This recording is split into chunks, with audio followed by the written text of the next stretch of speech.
এই বর্তমান শতাব্দীতে কোনো মানুষ নিজেকে প্রভু বলে দাবি করেনি, এ কথাটা ঠিক। কিন্তু এমন এক মতবাদের উদ্ভাবন হয়েছে যারা রব্বুল আলামিনের কালামকে সাইডে রেখে দিয়ে, রব্বুল আলামিনের কালামকে পাশে রেখে দিয়ে বলে যে এখন সংবিধান আমরা লিখব, রব্বুল আলামিনের কালাম পুরাতন হয়ে গেছে। নাউজুবিল্লাহ। এবং এমন এক মতবাদের আবির্ভাব হয়েছে যারা মনে করে যে ধর্ম এবং রাষ্ট্র, ধর্ম এবং জীবন দুইটি আলাদা জিনিস। আপনি মনে হয় এখনো স্পষ্ট হতে পারেননি। এখনই আপনাদের সামনে এসে দাঁড়িয়ে বলছে যে আমরা ইসলামী রাষ্ট্র কায়েম করব, আমরা তোমাদেরকে ইসলামের যাবতীয় অধিকার দিয়ে দিব, আমরা তোমাদের জন্য ইসলামের প্রত্যেকটা বিধানকে কার্যকর করব। 10 মিনিট পরে টকশোতে গিয়ে একজন মহিলার সাথে বসে গল্প করছে, সারাদিন সুদ নেয়, মানুষের সাথে অন্যায় করে, ন্যায় বিচার প্রতিষ্ঠা করে না, আবার ওই সুদের অর্থ অন্যায় ভাবে অর্জিত অর্থ নিয়ে গিয়ে হজ করতে চলে যায় পরের দিন। বেহায়া হয়ে মানুষের সামনে নাচে,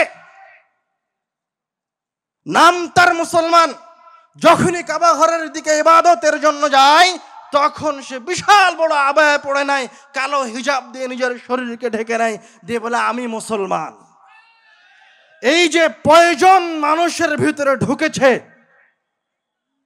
এই যে ভাইরাস আজকে মুসলিম উম্মার ভিতরে প্রবেশ করেছে, এই যে মুসলিম উম্মাহের একটা দল, একটা ফেরকা, একদল মানুষ এটা মনে করেছে যে আমার ইবাদতের জায়গা হচ্ছে কাবা ঘর, আমার ইবাদতের জায়গা হচ্ছে মসজিদ, আমার ইবাদতের জায়গা হচ্ছে রমজান মাস, আমার ইবাদতের সময় হচ্ছে তাহাজ্জুদের সালাত, আর বাকি আমার যে জীবন আছে, আমার অফিস, আমার আদালত, আমার বিচার ব্যবস্থা, এগুলো সব রব্বুল আলামিনের ইবাদতের বাইরে। যারা এই বিভাজন সৃষ্টি করেছে এরা সবাই এক পয়জনে, এক ভাইরাসে আক্রান্ত। সেই ভাইরাসকে ইংরেজিতে বলা হয় সেকুলারিজম, এই ভাইরাসকে আরবিতে বলা হয় লাদিনিয়া, এই ভাইরাসকে আরবিতে বলা হয় আল আলমানিয়া। এই ভাইরাসের বাংলা অর্থ হচ্ছে ধর্ম নিরপেক্ষতাবাদ, এই ভাইরাসের বাংলা অর্থ হচ্ছে ধর্মহীনতা, এই ভাইরাসের বাংলা অর্থ হচ্ছে ধর্মবিহীন কর্মজীবন।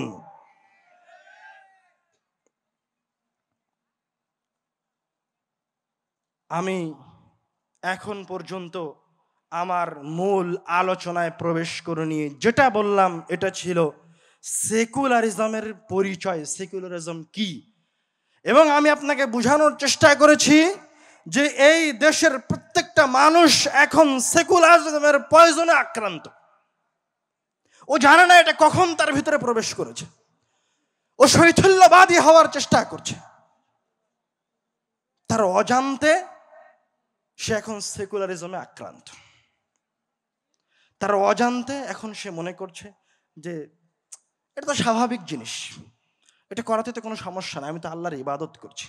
অথচ আল্লাহ রাব্বুল আলামিন বলছেন ওয়ামা খালাকতুল জিন্না ওয়াল ইনসা ইল্লা লিয়াবুদুন, আরে মানুষকে আমি দ্বিতীয় কোনো কাজের জন্য সৃষ্টি করিনি, আমি মানুষকে শুধুমাত্র আমার ইবাদতের জন্য সৃষ্টি করেছি। যখন কোনো মানুষ তার বাড়ি থেকে বের হবে তখন তার বাড়ি থেকে বের হওয়া হবে ইবাদত, যখন সে স্যান্ডেল পায়ে দিবে তার স্যান্ডেল পায়ে দেওয়া হবে ইবাদত, যখন সে টয়লেটে প্রবেশ করবে পায়খানা করার জন্য তখন তার টয়লেটে প্রবেশ করা হবে ইবাদত, যখন সে বাথরুম থেকে বের হবে তার বাথরুম থেকে বের হবে ইবাদত, যখন সে রাষ্ট্র পরিচালনার জন্য যাবে তখন তার রাষ্ট্র পরিচালনা হবে তার জন্য ইবাদত, যখন সে তার পরিবারের জন্য অর্থ উপার্জন করতে যাবে সেই অর্থ উপার্জন তার জন্য ইবাদত। অবশ্যই প্রত্যেকটা ক্ষেত্রে, প্রত্যেকটা সেক্টরে মুসলমানের বাচ্চাকে, একজন মানুষকে যে ইলাহে বিশ্বাস করে, রব্বুল আলামিনে বিশ্বাস করে, সে রব্বুল আলামিনের উবুদিয়্যাত করতে প্রত্যেকটা সেক্টরে বাধ্য করতেই হবে। অন্যথায় সে সেকুলারিজমে আক্রান্ত, তার অজান্তে সে এখন কুফরি মতবাদের ভিতরে ঢুকে গেছে। এবার আসি এই কুফরি মতবাদের উত্থান হওয়ার পিছনে কারণ কি, সেকুলারিজমের উৎপত্তি হওয়ার কারণটা কি, এটা কোথায় থেকে আসলো? সেকুলারিজম এর সরিষা সমপরিমাণ ধারণা ইসলামের কোরআনেও নাই, ইসলামের হাদিসেও নাই। এবং ইসলামের কোনো বিধান এমন নয় যে কোনো মুসলমানের সেকুলার হওয়ার প্রয়োজন আছে। সেকুলার কার হওয়ার প্রয়োজন আছে? যার ধর্মে কমতি আছে। সেকুলার কার হওয়ার প্রয়োজন আছে? যার ধর্ম পরিপূর্ণ নয়। আর আল্লাহ রাব্বুল আলামিন বলছেন, আল ইয়াউমা আকমালতু লাকুম দীনাকুম, আজকে আমি তোমাদের ধর্মকে পরিবর্তন করে দিয়েছি। আজকের পরে ইসলাম ছাড়া তোমাদের জন্য দ্বিতীয় কোনো ধর্ম নাই। আজকের পরে ইসলাম ছাড়া তোমাদের কোনো মতবাদ নাই। আজকের পরে ইসলাম ছাড়া তোমাদের কোনো মূলনীতি নাই।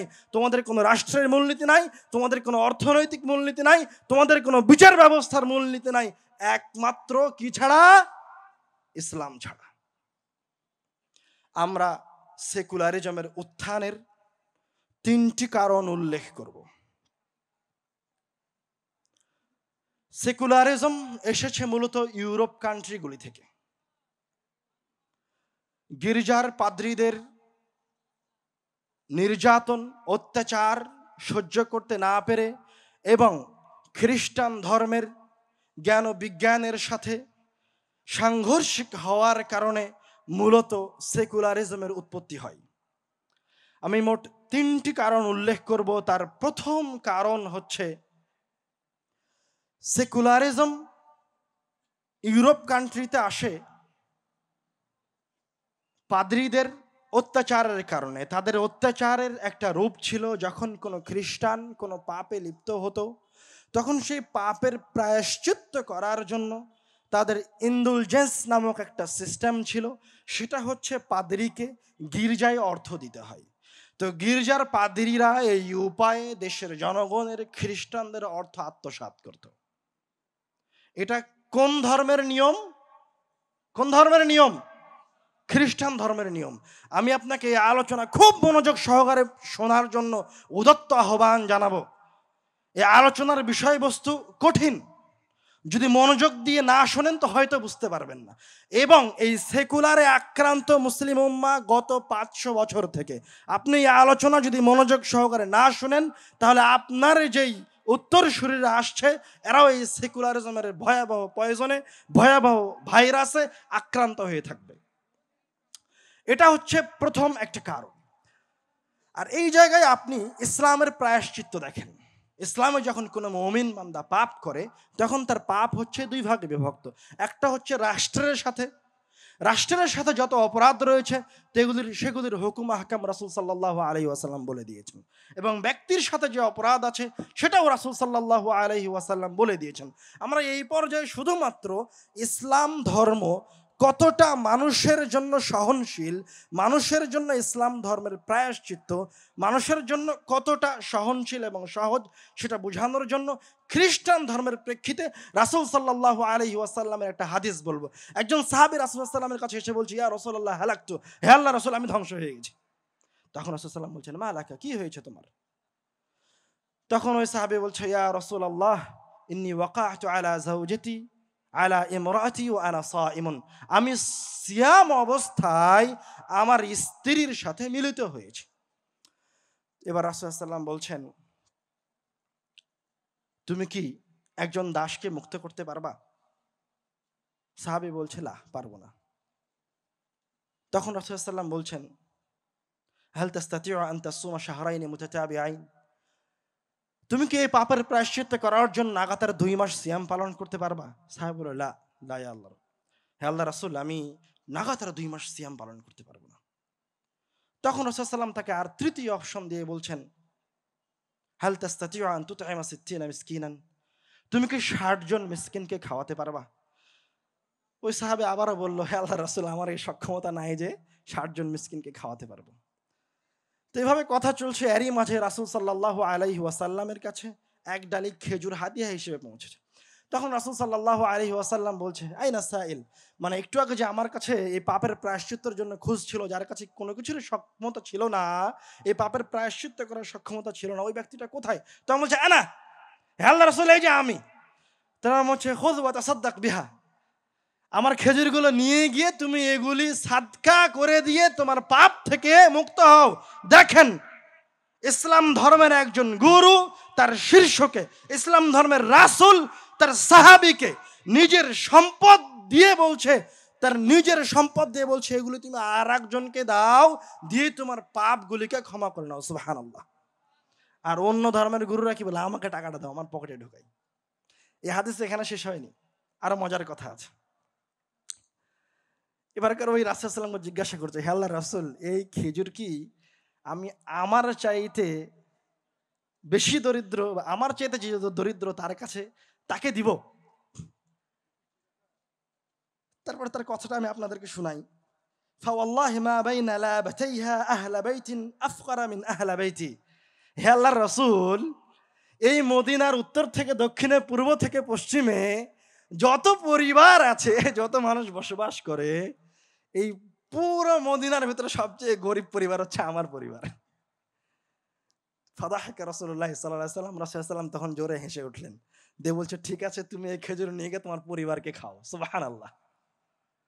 মানে ইসলামের বিধিবিধান, প্রত্যেকটা বিধিবিধান যেই মানুষ পাপ করেছে তার অবস্থার উপর ভিত্তি করে।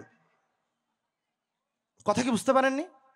মানে আপনি যে অবস্থায় আছেন, যে সিচুয়েশনে আছেন, যে মানসিকতায় আছেন, যে আর্থিক অবস্থায় আছেন, সেই অবস্থার উপর ভিত্তি করে ইসলাম আপনার উপর হুকুম দিবে। এমন নয় যে সবার জন্য সব হুকুম। ইসলাম হচ্ছে ন্যায় পরায়ণতার ধর্ম। এটা গেল আমাদের প্রথম পয়েন্ট। দ্বিতীয় পয়েন্টে আসি। দ্বিতীয় পয়েন্ট হচ্ছে নারী নির্যাতন। খ্রিস্টান ধর্মে তাদের বাইবেল অনুযায়ী নারীরা অনিষ্টের কারণ। তাদের বাইবেলে এসেছে যে আদম আলাইহিস সালাতু ওয়াস সালামকে জান্নাত থেকে বের করে দেওয়া হয়েছে হাওয়া আলাইহিস সালাতু ওয়াস সালামের কারণে। তো মহিলারা হচ্ছে শয়তান, মহিলারা হচ্ছে অনিষ্টের কারণ। এই কারণে আপনি দেখবেন গির্জার যারা পাদ্রী তারা মেয়েদের সাথে বিবাহ বন্ধনে আবদ্ধ হয় না। কেননা মেয়ের সাথে যদি বিবাহ করে তাহলে তার উপর শয়তান আসর করবে, সে শয়তানে প্ররোচিত হবে, নাউজুবিল্লাহ। কিন্তু তারা ঠিকই মেয়েদেরকে অন্যায়ভাবে ভোগ করে, ঠিকই মহিলাদের উপর নির্যাতন চালায়। এবং এই নির্যাতন ছিল ওই সময় 1000 শতাব্দীর আগে ছিল এই নির্যাতন খুবই ভয়াবহ। এবং এটা অন্যতম একটা কারণ সেকুলারিজমের উত্থানের। এবার আমরা ইসলামে নারীর কাছে আসি। আল্লাহ রাব্বুল আলামিন নারীর বিষয়ে বলছেন সূরা বাকারার 187 নম্বর আয়াতে, হুন্না লিবাসুল লাকুম ওয়া আনতুম লিবাসুল লাহুন। দেখেন নারীর মর্যাদা ইসলামে কত উপরে। আরে নারী হচ্ছে তোমাদের জন্য পোশাকের মতো, আর তোমরা হচ্ছে নারীর জন্য পোশাকের মতো। এর চাইতে কঠিন আয়াত আল্লাহ রাব্বুল আলামিন সূরা নিসার 19 নম্বর আয়াতে বলছেন, ওয়াশিরুহুন্না বিল মারুফ। হে পুরুষেরা, তোমরা নারীর সাথে সুন্দর আচরণ করো। ফাইন কারিহতুমুহুন্না, তোমরা যদি নারীদেরকে অপছন্দ করো, ফাআসা আন তাকরাহু শাইআন ওয়াজআল আল্লাহু ফীহি খায়রান কাসীরা, তাহলে এমন হতে পারে যে তুমি এমন একজন নারীকে অপছন্দ করছো যার মাঝে আল্লাহ রাব্বুল আলামিন খায়রান কাসীরা, অসংখ্য কল্যাণ রেখেছে। সুবহানাল্লাহ। কোরআনুল কারীমে কোথাও বলা নাই যে একজন পুরুষের মাঝে অসংখ্য কল্যাণ আছে। কার মাঝে আছে অসংখ্য কল্যাণ? নারীর মাঝে আছে। আর এক আয়াতে আল্লাহ রাব্বুল আলামিন বলছেন, وأنكحوا الأيام منكم والصالحين من عبادكم وإمائكم।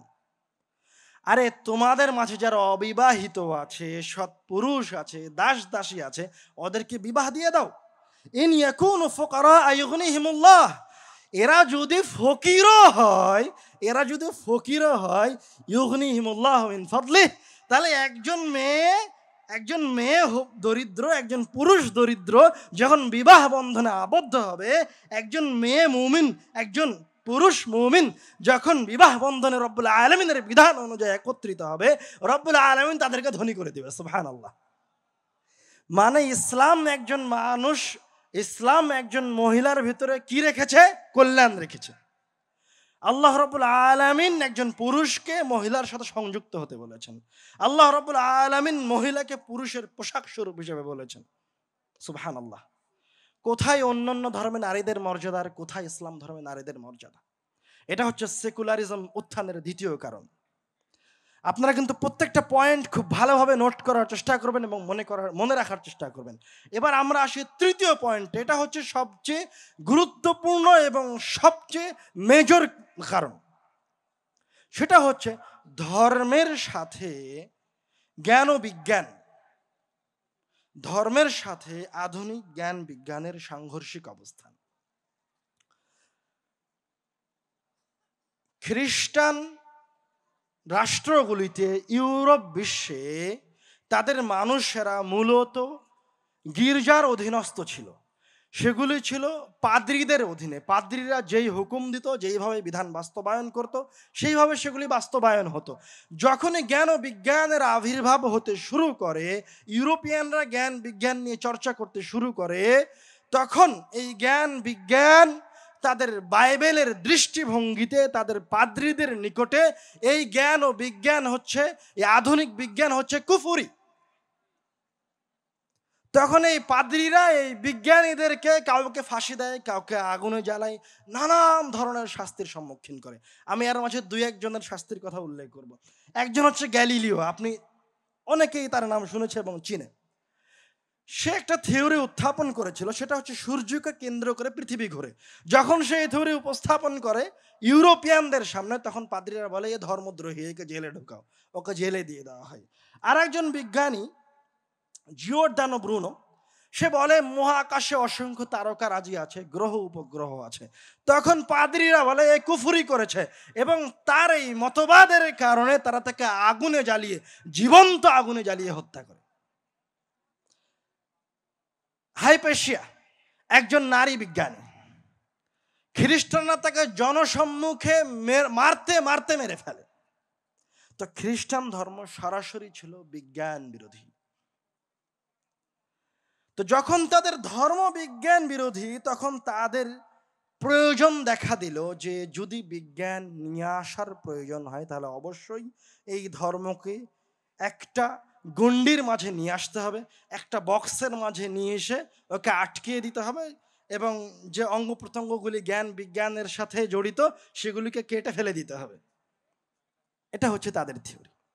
এখন এই জায়গায় একটা প্রশ্ন আসে, আমি এতক্ষণ পর্যন্ত যে তিনটি পয়েন্ট আপনাদের সামনে উল্লেখ করেছি, এগুলি সেকুলাররাও তাদের কথাই উল্লেখ করে যে এগুলি হচ্ছে সেকুলারিজম উত্থানের কারণ, এগুলি হচ্ছে ধর্ম নিরপেক্ষতার উত্থানের কারণ, এবং তারা বলে এটা সবার জন্য জরুরি।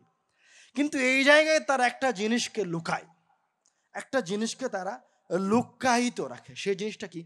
আচ্ছা, হঠাৎ করে এই 1200 খ্রিস্টাব্দের দিকে এই সমস্ত খ্রিস্টানের কাছে এই জ্ঞান বিজ্ঞান আসলে কোথায় থেকে? ওরা কিন্তু এই কথার উত্তর দেয় না। যখন এই 1200, 1300, 1400 খ্রিস্টাব্দের দিকে খ্রিস্টানদের কাছে জ্ঞান বিজ্ঞানের চর্চা বৃদ্ধি পায়, তারও 100, 150, 200 বছর আগে মুসলমানরা স্পেনে, আন্দালুসে আধুনিক যুগে পৌঁছে গেছে। তাদের আধুনিকতার জয় জয় গান পুরো পৃথিবীব্যাপী ছড়িয়ে পড়ে। তখন এই সমস্ত এলাকা থেকে খ্রিস্টানেরা ইউরোপ থেকে, ফ্রান্স থেকে, যুক্তরাষ্ট্র থেকে, যুক্তরাজ্য থেকে, ইতালি থেকে জ্ঞান অন্বেষণ করার জন্য ওরা কোথায় আসে? স্পেনে আসে। ওই সময় মুসলিম আন্দালুসে আসে। আন্দালুসে এসে তারা মুসলিম বিজ্ঞানীদের কাছে জ্ঞান অর্জন করে। তার প্রমাণ হিসাবে কয়েকজন খ্রিস্টান বিজ্ঞানীর নাম উল্লেখ করছি, যারা 1200 খ্রিস্টাব্দের দিকে আন্দালুসে এসেছিল জ্ঞান অর্জন করার জন্য। তাদের একজন হচ্ছে পপ সিলভেস্টার দ্য সেকেন্ড। তিনি ফ্রান্স থেকে এসে আন্দালুসে জ্যোতির্বিদ্যা এবং আরবি সংখ্যা শিক্ষা অর্জন করেন, এবং আবার ফ্রান্সে ফিরে যান এবং ফ্রান্সে গিয়ে এই শিক্ষার বিস্তার করেন। এডওয়ার্ড অফ বার্থ, ইনি ইংল্যান্ড থেকে এসে আরবি দর্শন, গণিত বিদ্যা এগুলোর উপর পারদর্শিতা অর্জন করেন। জিরার্ড অফ ক্রেমোনো, তিনি ইতালি থেকে এসে আন্দালুসে আসার পরে তিনি প্রায় 87-র অধিক আরবি গ্রন্থকে ল্যাটিন ভাষায় অনুদিত করেন, এবং এগুলি তিনি তার সাথে ইতালিতে নিয়ে যান। ড্যানিয়েল অফ মর্লি, তিনি ইংল্যান্ড থেকে আন্দালুসে আগমন করেন, আরবি দর্শন এবং বিজ্ঞান শিখেন। মাইকেল স্কট, তিনি স্কটল্যান্ড থেকে আন্দালুসে এসে ইবনে রুশদের দর্শন, ইবনে সিনার চিকিৎসাবিদ্যা এবং দর্শন সম্পর্কে ভালো জ্ঞান অর্জন করেন। রবার্ট অফ চেস্টার, তিনি ইংল্যান্ড থেকে এসে খাওয়ারিজমের গণিত বিদ্যা, অ্যালগরিদম, আলজেব্রা এরকম নানান তথ্য এবং বৈজ্ঞানিক তত্ত্বগুলি শেখার পর আবার ফিরে যায়। এই জায়গায় একটা সবচেয়ে চমৎকার কথা হচ্ছে, আমি যতজন বিজ্ঞানীর নাম বললাম এরা কেউই একজনও ইসলাম গ্রহণ করেনি। তারা মুসলমানদের কাছে কেউ 5 বছর, 10 বছর, 40 বছর পর্যন্ত মুসলমানদের কাছে জ্ঞান বিজ্ঞান শিখেছে, কিন্তু ইসলাম গ্রহণ করেনি। তারা জ্ঞান বিজ্ঞান নিজেদের মতো করে শিখে নিজেদের মতো করে নিজেদের দেশে গিয়ে সেগুলি প্রয়োগ করেছে, ইসলামের নাম আর নেয়নি। যখন এই জ্ঞান বিজ্ঞানের শিক্ষা তাদের দেশে প্রসার ঘটেছে, শিক্ষিত মানুষের সংখ্যা বৃদ্ধি পেয়েছে, যখন তারা বুঝতে পেরেছে তাদের ধর্ম এই জ্ঞান ও বিজ্ঞানের সাথে সাংঘর্ষিক, তখন গির্জার বিরুদ্ধে আন্দোলন শুরু হয়েছে। এই আন্দোলন যখন প্রকট রূপ লাভ করে, তখন এই আন্দোলনের নামকরণ রাখা হয় প্রোটেস্ট্যান্ট, এবং তাদের দ্বন্দ্ব শুরু হয় মূলত ক্যাথলিকদের সাথে ইউরোপ বিশ্বে। এক সময় গিয়ে তারা এই আন্দোলনে সফলতা অর্জন করে এবং হাজার হাজার মানুষকে তারা এই আন্দোলন করতে গিয়ে হত্যা করে, হাজার হাজার খ্রিস্টানকে, তাদের ধর্মের মানুষকে তারা হত্যা করে দিয়ে সেকুলারের সূচনা হয়। এটা হচ্ছে সেকুলারের সূচনা। এবার দেখেন এরা কত বড় খারাপ। যখন তারা জ্ঞান বিজ্ঞানে প্রায় সমৃদ্ধ হওয়ার পথে, তখন তারা যাদের কাছে জ্ঞান বিজ্ঞানের শিক্ষা অর্জন করেছিল, যাদের কাছে স্পেনে এসে জ্ঞান শিখেছিল, 1500 শতাব্দীতে এসে তারা একত্রিত হয়ে ওই স্পেনের উপর হামলা করে। শত শত মুসলিম বিজ্ঞানীকে নির্মমভাবে হত্যা করে। শত শত মুসলিম বিজ্ঞানী নয়, হাজার হাজার মুসলমানকে তারা মসজিদের ভিতর তালাবদ্ধ করে আগুন জ্বালিয়ে দেয়। তারা কোনো মুসলমান ইসলাম ধর্মের নামে কোনো ব্যক্তি জীবিত থাকবে, কোনো ব্যক্তি যেন ইসলাম ধর্মের নামে জীবিত না থাকতে পারে, এই ফরমান তারা রাষ্ট্রীয়ভাবে জারি করে। হয় এখান থেকে বের হয়ে যেতে হবে, অথবা তার সৈন্যরা তাদেরকে হত্যা করবে, অথবা তাদেরকে খ্রিস্টান অথবা ইহুদি ধর্মেতে রূপান্তরিত হতে হবে। যখন খ্রিস্টানরা জ্ঞান বিজ্ঞানের এই লোভ এবং এই অর্থ সম্পদের লোভে লোভান্বিত হলো, তাদেরকে লালসা আচ্ছাদিত করলো, তখন তারা পৃথিবীব্যাপী উপনিবেশ কলোনি তৈরি করার জন্য সামনের দিকে অগ্রসর হলো। মনোযোগ দিয়ে শুনেন, এই 1500 শতাব্দী থেকে শুরু হলো কলোনিয়াল সিস্টেম, উপনিবেশ প্রতিষ্ঠা। এই উপনিবেশ কারা প্রতিষ্ঠা করছে? সেকুলাররা, সেকুলার খ্রিস্টানরা। উপনিবেশ কারা প্রতিষ্ঠা করছে? সেকুলার খ্রিস্টানরা। তারা কোন দেশ থেকে এসেছে? ইউরোপ দেশ থেকে এসেছে। এটা সবসময় মনে রাখবেন, ভুলে যায়েন না, একটার সাথে আর একটা সংযুক্ত।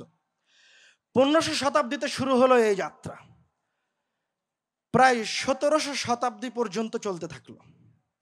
এশিয়া, আফ্রিকা, পৃথিবীর অধিকাংশ অঞ্চল তারা তাদের এই কলোনিয়াল সিস্টেমের আওতাভুক্ত করলো। 1800 শতাব্দীতে গিয়ে যারা এই কলোনিয়াল সিস্টেমের ভিতরে ঢুকে গেছিল, যারা তাদের ফাঁদে পড়ে গেছিল, তাদের শোষণ এবং নির্যাতন সহ্য না করতে পেরে 1800 শতাব্দীর দিকে গিয়ে এই অঞ্চলের মানুষগুলি, এশিয়ার মানুষ, আফ্রিকার মানুষ, আরব বিশ্বের মানুষ বিদ্রোহ শুরু করলো। বিদ্রোহ কেমন? বিদ্রোহ হচ্ছে ওই যে আমাদের ব্রিটিশ বিরোধী আন্দোলন, এরকম বিদ্রোহ আফ্রিকাতে শুরু হলো, এশিয়াতে শুরু হলো, সারা বিশ্বব্যাপী শুরু হলো। মানুষ তাদের কাছে যে অস্ত্র আছে, বাড়িতে যেগুলো আছে, কোদাল, বাড়িতে যে হাঁসে আছে, ওগুলো নিয়ে যুদ্ধে নেমে পড়লো। তিতুমিরের মতো বাঁশের কেল্লা বানালো অস্ত্রের সামনে, গুলির সামনে, কামানের সামনে যুদ্ধ করার জন্য। যখন তারা এটা বুঝে গেল যে এই স্বৈরা শাসন আর টিকবে না, তখন এরা এবার একটা সংঘ, এরা এবার একটা বুদ্ধিবৃত্তিক যুদ্ধের দিকে সামনে এগিয়ে গেল। আর একটা সংঘ আবিষ্কার করলো 1945 সালে। তার নাম কি জানেন? জাতিসংঘ। আশ্চর্য মনে হচ্ছে শুনে। এই জাতিসংঘ কারা আবিষ্কার করে? যারা এই পৃথিবীব্যাপী কলোনিয়াল সিস্টেম করেছিল, যারা এই পৃথিবীব্যাপী স্বৈরা শাসন করেছিল, যারা 1500 শতাব্দী থেকে নিয়ে শুরু করে 1900 শতাব্দী পর্যন্ত প্রায় 10 থেকে 13 কোটি মানুষকে হত্যা করেছিল, তারাই আবার শান্তি প্রতিষ্ঠা করার জন্য জাতিসংঘ নিয়ে আসলো। এই জাতিসংঘের মূল যে 5টা দেশ ছিল তারা হচ্ছে যুক্তরাষ্ট্র, যুক্তরাজ্য, ফ্রান্স, সোভিয়েত ইউনিয়ন, চীন। তারা এবার তোমাদেরকে কি করবে? শান্তি দিবে। শান্তি দেওয়ার সিস্টেম কি? এটা হচ্ছে তাদের একটা বুদ্ধিবৃত্তিক লড়াই। তারা এই উপনিবেশ রাষ্ট্রগুলিকে ছোট ছোট রাষ্ট্রে খণ্ডন করলো, যাতে করে তারা এই ছোট ছোট রাষ্ট্রগুলির ওপর তাদের প্রভাব টিকিয়ে রাখতে পারে। এবং এই জায়গায় তারা এই যে কয়েক শতাব্দীতে যে সমস্ত সেকুলারদেরকে তৈরি করতে পেরেছিল, মুসলিম সেকুলারদেরকে তৈরি করতে পেরেছিল, তাদেরকে তারা মূলত এই সমস্ত দায়িত্বগুলি অর্পণ করলো। এবং আপনি শুনলে আশ্চর্য হবেন যে পাক ভারতের কথা আপনারা জানেন। আরো আশ্চর্যকর বিষয় হলো, এই পুরো আরব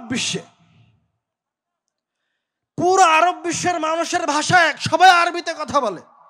এই পুরো আরব বিশ্বের মানুষের ধর্ম এক, সবাই ইসলাম ধর্মের অনুসারী। এই পুরো আরব বিশ্বের মানুষের সংস্কৃতি এক, কিন্তু এই আরব বিশ্বকে তারা 22টি ভাগে বিভক্ত করল। মিশর, Iraq, Saudi Arab, Lebanon, Syria, Jordan, Libya, Sudan, Tunisia, Morocco, Algeria, Yemen, দক্ষিণ Yemen, Kuwait, Bahrain, Qatar, Oman, সংযুক্ত আরব আমিরাত, মরিতানিয়া, সোমালিয়া, পুরো আরব বিশ্বকে 22টি ভাগে বিভক্ত করা হলো ধীরে ধীরে স্বাধীনতার নামে। এবার তারা আমাদেরকে স্বাধীনতা দিচ্ছে, এবং এই স্বাধীন রাষ্ট্র গঠন করার সময় যারা তাদের অনুগত ছিল, যারা তাদের সাথে চুক্তিবদ্ধ ছিল, তাদেরকে তারা দায়িত্বশীল হিসেবে নিযুক্ত করলো। আমরাও এই পাক ভারতে ব্রিটিশ আন্দোলন করার সময় একসাথে স্লোগান দিয়েছিলাম, তেরা মেরা রিশতা কিয়া লা ইলাহা ইল্লাল্লাহ। আরে আমার তোমার সম্পর্ক কি? লা ইলাহা ইল্লাল্লাহ। এই স্লোগান দিয়ে মুসলমানরা যুদ্ধ করেছে, মুসলমানরা নিহত হয়েছে, কিন্তু ফায়দা কারা নিয়ে গেছে? আবার সেকুলাররা নিয়ে গেছে।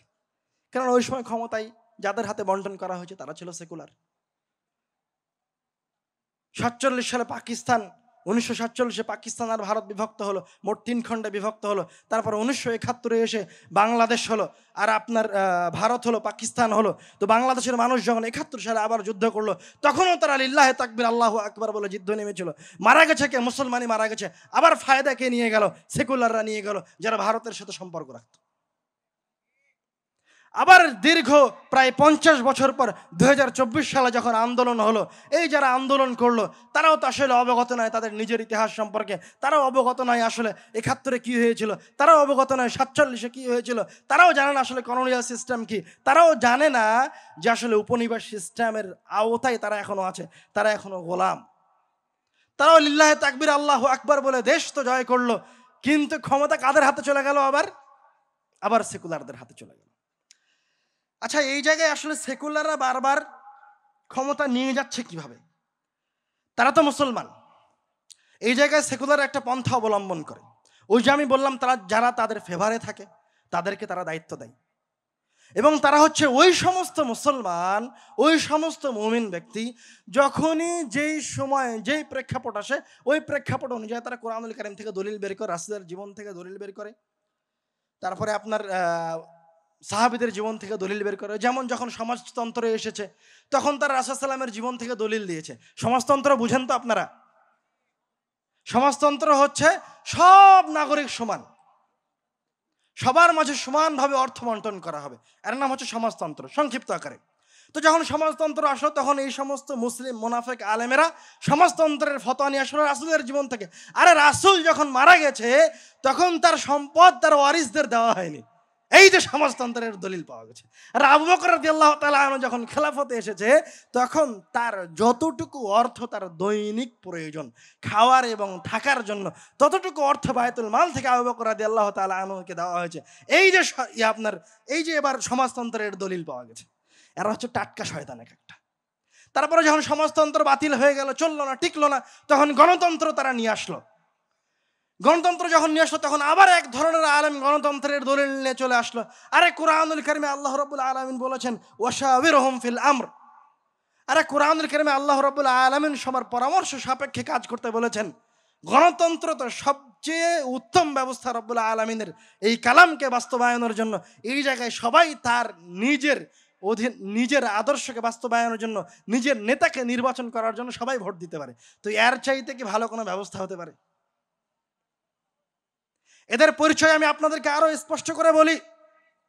এরা হচ্ছে ওই সকল মুমিন, এরা হচ্ছে ওই সকল মুসলমান যার কথা আল্লাহ রাব্বুল আলামিন কুরআনুল কারীমের সূরা বাকারার 14 নম্বর আয়াতে বলছে যে সমস্ত মুমিনরা তোমাদের বাড়ির দরজায় আসবে, এই সমস্ত মুমিনরা তোমাদের মজলিসে উপস্থিত হবে, এই সমস্ত মুমিনরা তোমাদের সাথে টক সাথে টিভিতে উপস্থিত হবে।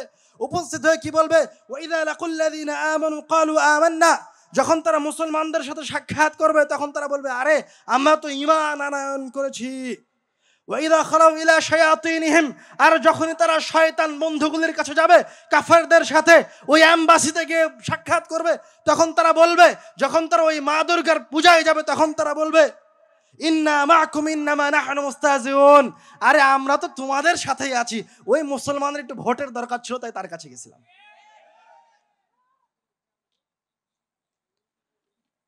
জেনে রাখেন, সেকুলারিজম কোনো স্বতন্ত্র বা মানুষের উপকারের জন্য আসেনি।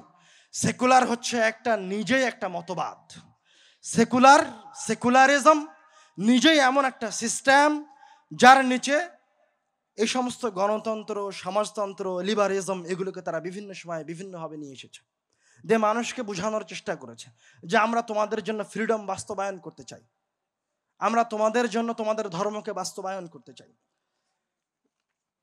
সময় অলরেডি শেষ হয়ে গেছে। এই জায়গায় আল্লাহ রাব্বুল আলামিনের অসংখ্য আয়াত আছে, রাসূল সাল্লাল্লাহু আলাইহি ওয়াসাল্লামের অসংখ্য হাদিস আছে। আমি ওই দিকে না গিয়ে ইসলামী রাষ্ট্রের শুধুমাত্র 2টি পয়েন্টকে উপস্থাপন করে আমার আলোচনার শেষের দিকে চলে যাব।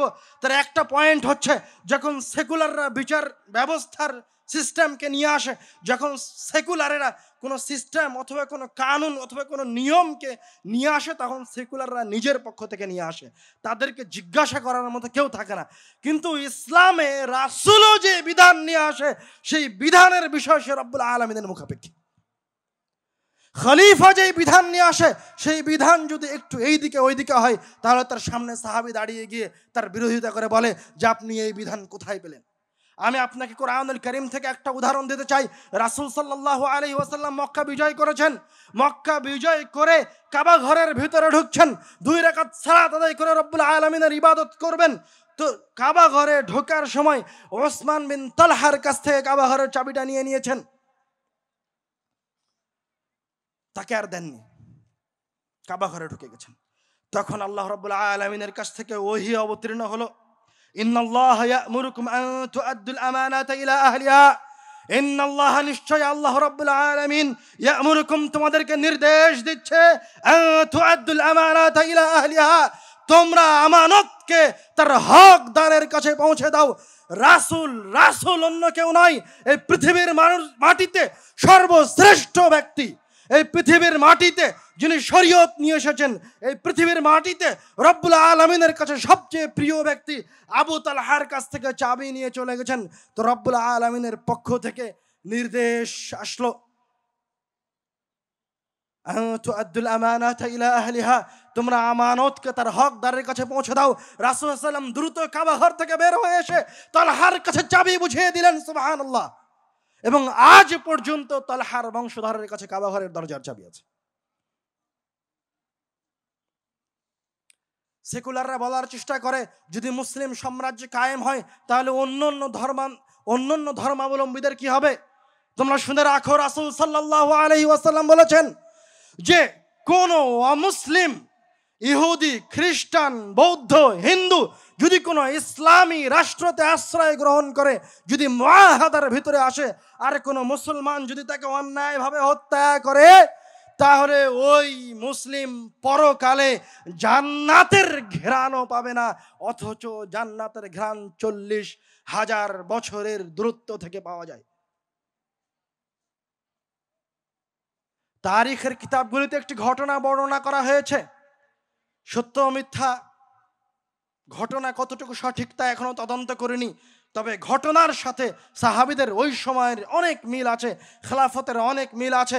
আমর ইবনুল আস রাদিয়াল্লাহু তাআলা আনহু, যিনি আফ্রিকা জয় করেছেন, আফ্রিকা মহাদেশ জয় করেছেন, মিশর হয়ে আফ্রিকা মহাদেশে ঢুকেছেন, তার সন্তান একজন খ্রিস্টানের সাথে ঘোড়া প্রতিযোগিতায়, ঘোড় দৌড় প্রতিযোগিতায় হেরে যায়। তখন রাগ করে ওই খ্রিস্টান যুবককে চাবুক দিয়ে আঘাত করে। তখন ওই খ্রিস্টান যুবক আমিরুল মুমিনিন ওমর রাদিয়াল্লাহু তাআলা আনহুর কাছে অভিযোগ করে। তখন এবার আমিরুল মুমিনিন ওমর রাদিয়াল্লাহু তাআলা আনহু আমর ইবনুল আস এত বড় একজন ব্যক্তির সন্তানকে ডেকে পাঠান এবং ওই খ্রিস্টানকে বলে যে তোমাকে যেভাবে সে চাবুক দিয়ে মেরেছে তুমিও তাকে যেভাবে চাবুক দিয়ে মারো।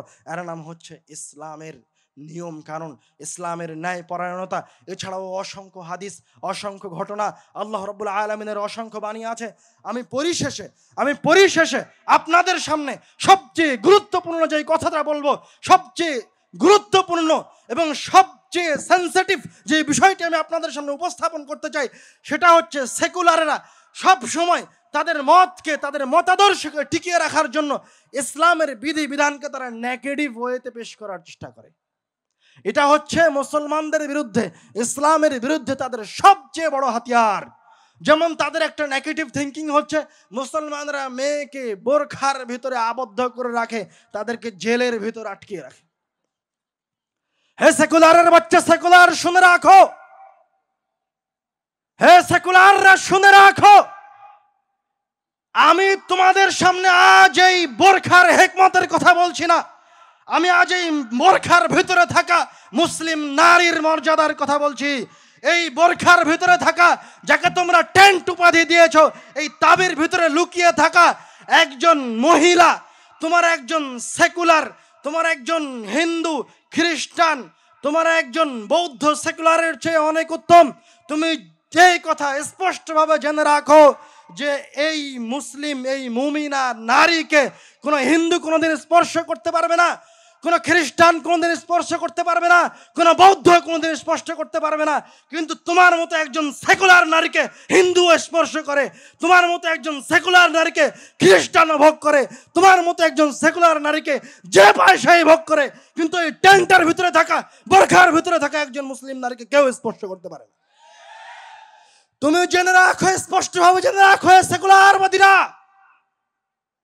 যেই মুসলিম নারী, যে ইমানদার নারী বোরখা পরিহিত অবস্থায় থাকে, সে রব্বুল আলামিনের দ্বীনের উপর অটল থাকে, তাকে কোনো মুসলিম যুবক স্পর্শ করতে পারে না যতক্ষণ পর্যন্ত না ওই মুসলিম যুবক তার বাপের কাছে যায়, ওই বাপ ওই মেয়ের কাছে অনুমতি প্রার্থনা করে, তারপর তারা একটা মজলিসে ঐক্যবদ্ধ হয়, বিবাহের আকদ সম্পূর্ণ করে রব্বুল আলামিনের প্রশংসা এবং রাসূল সাল্লাল্লাহু আলাইহি ওয়াসাল্লামের দরুদের মাধ্যমে, এবং ওই পুরুষ ছেলে ওই মুমিন নারীকে ততক্ষণ পর্যন্ত স্পর্শ করতে পারে না যতক্ষণ পর্যন্ত না তার মোহর আদায় করছে। তোমরা জেনে রাখো সেকুলারেরা, ওই বোরকা পরিহিতা মুমিনাকে একজন মুসলমান স্পর্শ করতে পারে না, একজন মুসলিম যুবক স্পর্শ করতে পারে না যতক্ষণ পর্যন্ত না সে তাকে নিয়ে একটা নিরাপদ জায়গায় যাচ্ছে, যতক্ষণ পর্যন্ত না ওই মুমিনা নারীকে তার পিছনে দাঁড় করিয়ে সে তার সামনে দাঁড়িয়ে রব্বুল আলামিনকে সামনে রেখে 2 রাকাত সালাত আদায় করছে, যতক্ষণ না ওই মুমিন নারীর কপালে হাত রেখে সে দোয়া পড়ছে। আরে তোমার মর্যাদা কোথায় আর আমার মুসলিম নারীর মর্যাদা কোথায়? তুমি সেকুলার নারী, তুমি শুনে রাখো, তুমি হচ্ছে ওই কুকুরের মতো, ওই কুকুরের মতো, তুমি ওই কুকুরের মতো যে কুকুর দুইটা রাস্তায় কোনো প্রকার আকদ ছাড়া, কোনো প্রকার পরামর্শ ছাড়া, কোনো প্রকার বিবাহ বন্ধনের নিয়ম কানুন ছাড়া মিলিত হয়। বরং তুমি ওই কুকুরের চেয়ে খারাপ। ওই কুকুর অন্য গ্রামের কুকুরের সাথে মিলিত হয় না, ওই তার নিজের পাড়ার কুকুরের সাথে মিলিত হয়।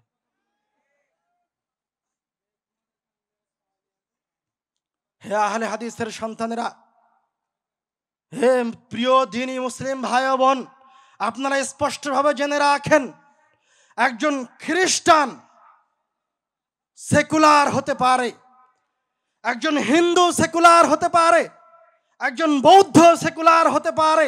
তাদের ধর্মের ত্রুটি রয়েছে, তাদের ধর্মের অপরিপূর্ণতা রয়েছে, কিন্তু একজন মুমিন, একজন আহলে হাদিস, একজন মুসলিম জীবনে তার শ্বাস থাকা পর্যন্ত, তার অন্তরের ভিতরে এক সরিষার সমপরিমাণ ঈমান থাকা পর্যন্ত কোনোদিন সেকুলারের কোনো মতবাদে বিশ্বাস করতে পারে না। এবং আমি সেকুলারদের উদ্দেশ্যে আবারও স্মরণ করিয়ে দিতে চাই, আমার রাসূলকে মক্কার কুরাইশেরা বলেছিল, তোমাকে আমাদের নেতা করা হবে, যত সম্পদ চাও তত সম্পদ দেওয়া হবে, তুমি যত নারী চাও তত নারী প্রদান করা হবে, তুমি শুধু আমাদের ইলাহকে গালি দিও না, তুমি শুধু আমার ইলাহের বিষয়ে কটু কথা বলিও না।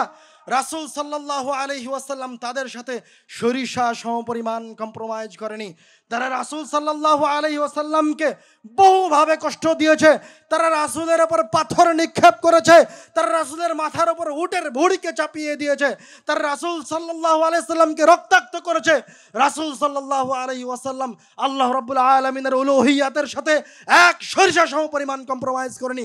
তোমরা জেনে রাখো, এই রাসূলের অনুসারীরা যতদিন পর্যন্ত বেঁচে থাকবে ততদিন পর্যন্ত এই সেকুলারের সাথে এক সরিষা সমপরিমাণ কম্প্রোমাইজ করবে না। বেলাল রাদিয়াল্লাহু তাআলা আনহুকে উত্তপ্ত বালুর উপর শুইয়ে রাখা হয়েছে, তার বুকের ওপর পাথর চাপিয়ে দেওয়া হয়েছে, দুর্বল হয়ে গিয়ে বেলাল শুধু আহাদ আহাদ করছে। আম্মার রাদিয়াল্লাহু তাআলা আনহুর পিতাকে হত্যা করা হয়েছে নির্যাতন করতে করতে। আম্মার রাদিয়াল্লাহু তাআলা আনহুর মাতা সুমাইয়াকে নির্যাতন করতে করতে বর্ষার আঘাতে হত্যা করা হয়েছে। আম্মার রাদিয়াল্লাহু তাআলা আনহুকে নির্যাতন করতে করতে অজ্ঞান করে ফেলা হয়েছে। আম্মার রাদিয়াল্লাহু তাআলা আনহু তার দ্বীন পরিত্যাগ করেনি। তোমরা জেনে রাখো, যারা রাসূলের অনুসরণ করে তারা কোনোদিন তাদের দ্বীন পরিত্যাগ করবে না ইনশাআল্লাহ।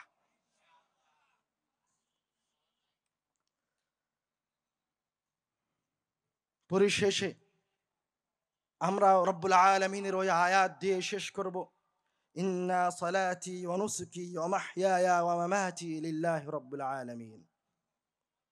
ইন্না সালাতি ওয়া নুসুকি, নিশ্চয় আমার ইবাদত, আমার কুরবানি, ওয়া মাহইয়ায়া ওয়া মামাতি, আমার জীবন এবং আমার মৃত্যু লিল্লাহি রাব্বিল আলামিন, রব্বুল আলামিনের জন্য। আমরা রব্বুল আলামিন ব্যতীত, রাসূল সাল্লাল্লাহু আলাইহি ওয়াসাল্লামের আদর্শ ব্যতীত কখনো কোনোদিন কোনো আদর্শের সামনে মাথা নত করিনি কিয়ামত পর্যন্ত। যতদিন পর্যন্ত আহলে হাদিসরা বেঁচে থাকবে, যতদিন পর্যন্ত হাদিসের অনুবাদকরা বেঁচে থাকবে, ততদিন পর্যন্ত কোনোদিন কোনো আহলে হাদিস কোনো জায়গায়, পৃথিবীর কোনো জায়গায় কোনো সেকুলারের সাথে সরিষা সমপরিমাণ কম্প্রোমাইজ করবে না ইনশাআল্লাহ। পরিশেষে আমি আবারও আমার মুসলিম ভাই বোনদের উদ্দেশ্যে উদাত্ত আহ্বান জানিয়ে বলতে চাই, আপনারা আপনাদের সন্তানদেরকে সতর্ক করুন, এবং এটা সূর্যের আলোর ন্যায় স্পষ্ট, এবং খুব ভালোভাবে ইলমুল ইয়াকিনের সাথে জেনে রাখেন, যখনই কেউ কোনো বিষয়ের ওপর, কেউ কোনো পন্থার ওপর কঠোরতা অবলম্বন করে তখন সে সেই জায়গায় সফল হয়। সেকুলার হচ্ছে একটা আলাদা ধর্ম, সেকুলার হচ্ছে একটা আলাদা মতবাদ। ওরা এই সেকুলার মতবাদের ওপর এত কঠোর, এত কঠিনভাবে তারা এই সেকুলার মতবাদকে বিশ্বাস করে যে এই সেকুলার মতবাদকে টিকিয়ে রাখার জন্য তারা পৃথিবীর আনাচে কানাচে 13 কোটি মানুষকে হত্যা করতে সরিষা সমপরিমাণ দ্বিধাবোধ করেনি। আর তুমি, আমি আর মুসলিম, আমার তোমার কি অবস্থা? তুমি জেনে রাখো, আজ ইহুদিরা ফিলিস্তিনে যেভাবে মুসলমানদেরকে হত্যা করছে, এই সফলতার পিছনের সবচেয়ে বড় কারণ হচ্ছে ওই ফিলিস্তিনের মানুষেরা। আমরা মুসলমানরা কম্প্রোমাইজ করতে গেছি, কিন্তু ইহুদি আজ পর্যন্ত কোনোদিন কম্প্রোমাইজ করেনি, হত্যা করছে মুসলমানদেরকে, নির্দ্বিধায় হত্যা করছে। সারা বিশ্বের মানুষ দেখছে, কেউ কিছু বলতে পারে না। হাজার হাজার নর নারীকে নির্মমভাবে হত্যা করা হচ্ছে, শিশুদেরকে হত্যা করা হচ্ছে। আবার বলা হচ্ছে আমরা নাকি আধুনিক যুগে বসবাস করছি, আবার বলা হচ্ছে আমাদের নিরাপত্তার জন্য নাকি জাতিসংঘ আছে, আবার বলা হচ্ছে এটা নাকি সবচেয়ে আধুনিক যুগ, এর চেয়ে আধুনিক যুগ আর আসেনি। অথচ এটা হচ্ছে সবচেয়ে বর্বর এবং জাহেলিয়াতের যুগ, যে যুগে এখনো মুসলমান প্রত্যেকটা মুসলিম কান্ট্রি তাদের দাসত্ব করছে, পরোক্ষভাবে হোক আর প্রত্যক্ষভাবে হোক। অবশ্যই আপনি নিজে সতর্ক হন, আপনার সন্তানকে সতর্ক করুন। কোনো একটা মতাদর্শকে যেন আমরা আমাদের জীবনে না ঢুকতে দেই ইনশাআল্লাহ। আল্লাহ রাব্বুল আলামিন আমাদেরকে সদা সর্বদা আল্লাহ রাব্বুল আলামিনের বিধান এবং রাসূল সাল্লাল্লাহু আলাইহি ওয়াসাল্লামের দিয়ে যাওয়া শরীয়তের উপর যেন থাকার তৌফিক দান করেন, আল্লাহুম্মা আমিন। হে আল্লাহ, যারা আজ আমাদের মাঝে থেকে চলে গেছে আপনি তাদেরকে ক্ষমা করুন। যারা আমাদের মাঝে বেঁচে আছে এবং এখানে উপস্থিত হয়েছে আপনি তাদেরকে হায়াতে তৈয়বা দান করুন এবং আপনার বিধান অনুযায়ী চলার তৌফিক দান করুন, আল্লাহুম্মা আমিন। এই বলে আমি আমার কথা এখানে শেষ করছি। ওয়া আখিরি দাওয়ানা ওয়ানিল হামদুলিল্লাহি রাব্বিল আলামিন। আপনাদের জন্য গুরুত্বপূর্ণ তিনটি ঘোষণা। এক, তাদের অনুসারীরা তাদের তাবে মুসলমানরা পরের দিন ওই সুদী অর্থনীতিকে ইসলামের নামে জায়েজ করে দিয়েছে। নাউজুবিল্লাহ। এরা টাটকা মুনাফিক। মুসলিম বাইতুল মাল আপনাদের টাকা রাখার জন্য এই দেশের মুসলমানরা যেন সুদ অর্থনীতি থেকে বের হয়ে এসে কোনো এক নিরাপদ জায়গায় টাকা রাখতে পারে সেই ব্যবস্থা করার জন্য আল জামিয়া সালাফিয়ার পক্ষ থেকে, নিব্রাস রিসার্চ ফাউন্ডেশনের পক্ষ থেকে, আদ-দাওয়া ইলাল্লাহর পক্ষ থেকে বাইতুল মাল ফান্ড গঠন করা হয়েছে। আপনারা আপনাদের যে অর্থকে জমা করতে চান সেটা মুসলিম বায়তুল মাল ফান্ডে জমা দিতে পারবেন। মুসলিম বায়তুল মাল ফান্ডে আপনার নামে অ্যাকাউন্ট খুলুন, আপনার অর্থ বিনা সুদে এই জায়গায় জমা রাখুন, ইহকাল এবং পরকালকে কল্যাণময় করুন।